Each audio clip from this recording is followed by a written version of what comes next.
Hey, so we got a really interesting main card, people. You know what I mean? Some very intriguing matchups.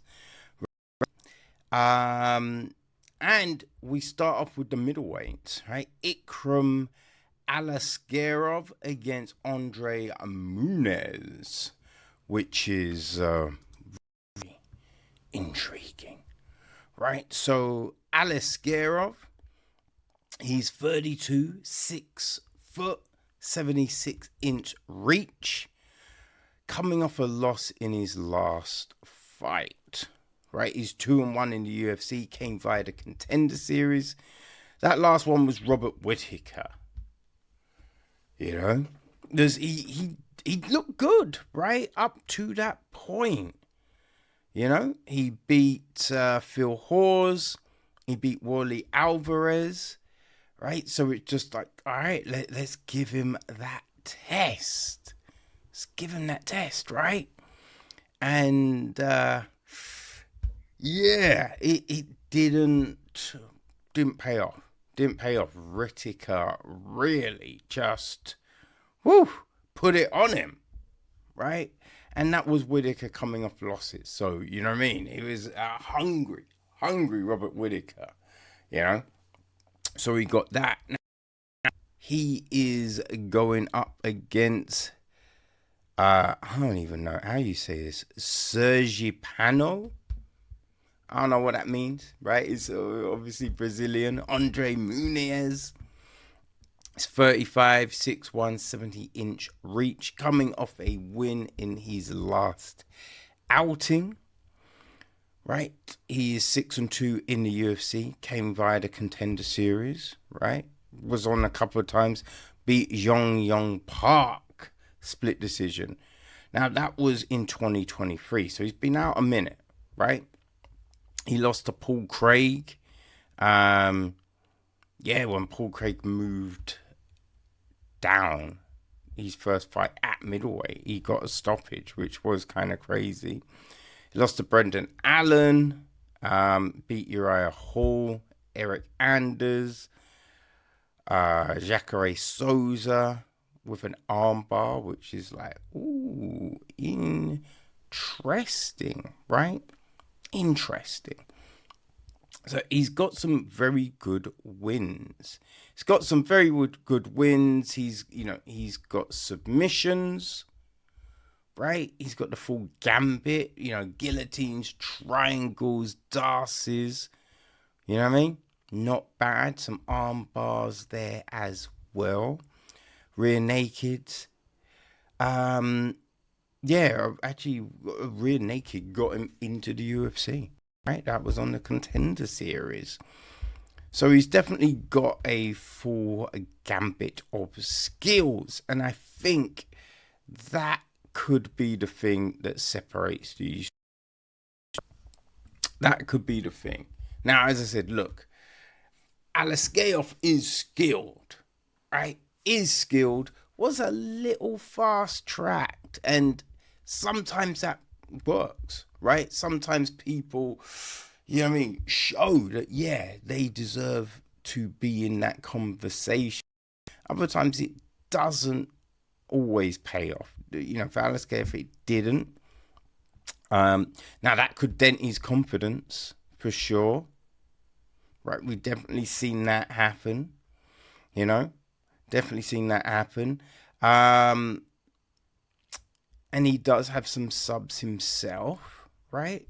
But I think I'm gonna go Muniz to get the win here. I think I'm gonna go Muniz. So next time out, we go to the welterweights, and this might be one of my favorite fights on this card, right? We got the Danish Dynamite Nicolas Dalby against a rude boy Randy Brown. Woo! What a fight, right? What a fucking fight. So Dalby's 40, 5'11", 74.5-inch reach, coming off a loss in his last fight. He's 7-4 with one draw in the UFC. He's fought in Cage Warriors. You know, that last fight was against Renat Fakhretdinov, right? Split decision. But he's got those big wins, right? Gabriel Bonfim, Muslim Salakov, Wally Alvarez. Yeah, he has got some very good wins on the record, right? Which is, it says a lot, right? Says a lot. Old Rude Boy, you know, old Randy Brown, he is 34, 6'3", 70-inch reach, coming off a loss in his last fight as well. Right, he's 13-6 in the UFC, you know. That was a split decision to Brian Battle. And you kind of thought that, I don't know, I thought Brown won that fight, right? It was definitely close. And at times, Brown could be more efficient out there. You know what I mean?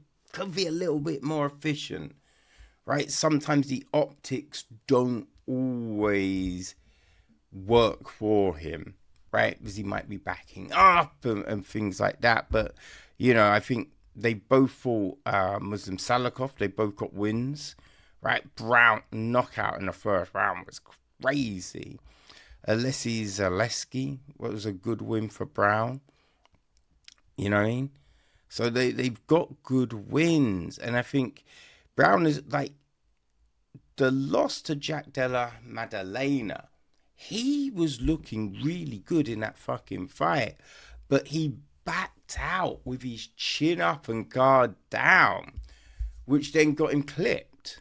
You know what I mean? So there have been times when the fight IQ has definitely hurt him. Definitely has hurt him. But I think Randy Brown, when focused, when on, could be anyone. You know what I mean? I think he could. So I'm going Randy Brown for the win. Right? So we go back to the middleweights. We have Michel Pereira against Abusupiyan Magomedov, right? I think, shit, right? Now, Abus is 34, 6'2", 70-inch reach. He's on a 2-fight winning streak. You know, he's 3-2 in the UFC. And those Flores and Bruno Ferreira, right? Which he got an arm triangle, you know, for that win. Right? He's, you know, he has stepped up. Lost to Sean Strickland and Kyle Baharo, right? But those, I mean, they're two of the top, you know, cats in the division. So there's really, as I said, no shame in that. Yeah, he's got skills, right? He's got some submissions. He's got strikes, you know? So, yeah, like, he's got some good wins, you know? He's got some very good wins inside and outside the UFC. Now, he is going up against Demoldia, which I do not know what that is, right? Michel Pierre, who is, 31, 6'1", 73-inch reach. Now he's coming off a loss, and that was to Anthony Hernandez, who is a beast, right? Is a beast and will grind you out. He will put it on you, you know, which we've seen against Ferreira. Right, you know, he's flashy. Now, he definitely has tempered that, right? as he's got further into his career. Definitely tempered that, but he can gas, right? He can gas, and Hernandez, brought that out of him. But he got a good win against Pereira, Michel Olajacek, André Petrosky. Yeah, I mean, he's got some really good wins. Santiago Pontanizio, André Fallow, Chaos Williams, Nico Price. Right? He has definitely got some good fucking wins. But what's going to happen? Where's this going to go? Where's this going to go? I think, because I like Pierre, right? I think he's got some really good skills. But I think Abus, after that rocky patch, he's looking to make a statement to show that early predictions on him weren't a joke, right? He's got, so he wants to build further on his current momentum, and I think he will do on Saturday night, right? I'm going for a boost to get the win. And our featured bout on the main card, it's the featherweights. Giga Chikadze against David Amara, right? Which, it's definitely a tasty one, right? Ninja Giga Chikadze, he was an incredible kickboxer. Watched him a lot in glory. He's 36, 6 foot, 74-inch reach. He's coming off a loss in his last fight. He's 8-2 though in the UFC. You know what I mean? Which is impressive. It's not bad. It's Arnold Allen. And Allen, very good fighter. Very good fighter.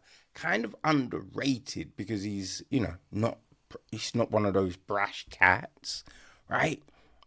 But Chikadze, he's fought some good people, right? Calvin Cater, Edson Barboza, Cub Swanson, Jeremy Simons, Omar Morales, Irvin Rivera, Jamal Emmers, and he's got some wins, right? He's definitely got some wins, and he's fast. Woo! He is fast, right?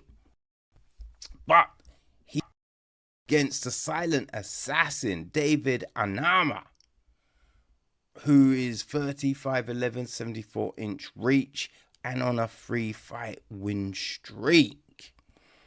Yeah, he's 5-2 in the UFC. Right. Beat Roberto Romero last time out. Roberto's on the card today. Jonathan Pierce, he did miss weight for that one. Beat Gabriel Santos, right? Jarrett Armfield, Gabriel Benitez, all good wins. All good wins. Lost to Mason Jones and Nate Landwehr, who are both dogs, right?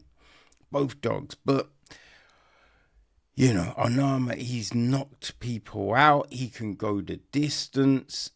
Fast. He is fast. And I think he's got more weapons. Right? I really do like Giga. But I think Onama's probably got more ways to win this fight. Right? And with those extra weapons, right? With those different routes to victory, he can mix up what he's doing. And I think what we've seen from Giga is he's kind of got one pace. Now, that's a quick pace, right? But he doesn't really mix things up. So, I think I'm going to go with Onama to get the win. But boy, I am really looking forward to this fight. I think this is going to be excellent. Excellent. And it wouldn't surprise me if we do not see a stoppage. You know what I mean? So, yeah, let's see what happens.